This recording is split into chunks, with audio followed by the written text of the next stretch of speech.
CPM পূর্ব আগরতলা অঞ্চল কমিটির পক্ষ থেকে বুধবার গণডেপুটেশন প্রদান করা হয় পুর নিগমের পূর্ব জোনাল অফিসে। বন্যা পরবর্তী সময়ে জনগণের দুর্দশা দূর করা ও এই ধরনের পরিস্থিতি মোকাবেলায় প্রশাসনের আগাম ব্যবস্থাপনার দাবিতে এই দিনের ডেপুটেশন প্রদান করা হয়। এদিন জেল আশ্রম রোড স্থিত সিপিএম পূর্ব আগরতলা অঞ্চল কমিটির অফিসের সামনে সিপিএম কর্মী সমর্থকরা প্রথমে জমায়েত হয়।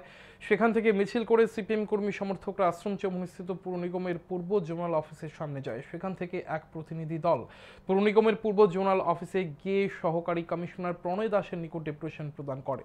প্রতিনিধি দলে ছিলেন সিপিএম সদর মহকুমা কমিটির সম্পাদক অমল চক্রবর্তী। পুর নিগমের পূর্ব জোনাল অফিসের সামনে পথসভায় আলোচনা করতে গিয়ে অমল চক্রবর্তী বর্তমান রাজ্য সরকারের সমালোচনা করেন। তিনি বলেন, বর্তমান সরকার শুধু বুলি আওড়ায়, কাজের কাজ কিছুই করে না।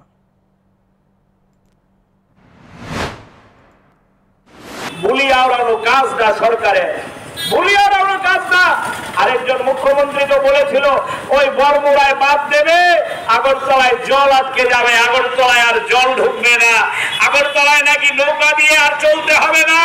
আজকে কি অবস্থা আগরতলা শহরের? আমরা বলেছি বিশেষজ্ঞদের দিয়ে কমিটি তৈরি করো, কথায় না বড় হয়ে কাজে বড় হবে।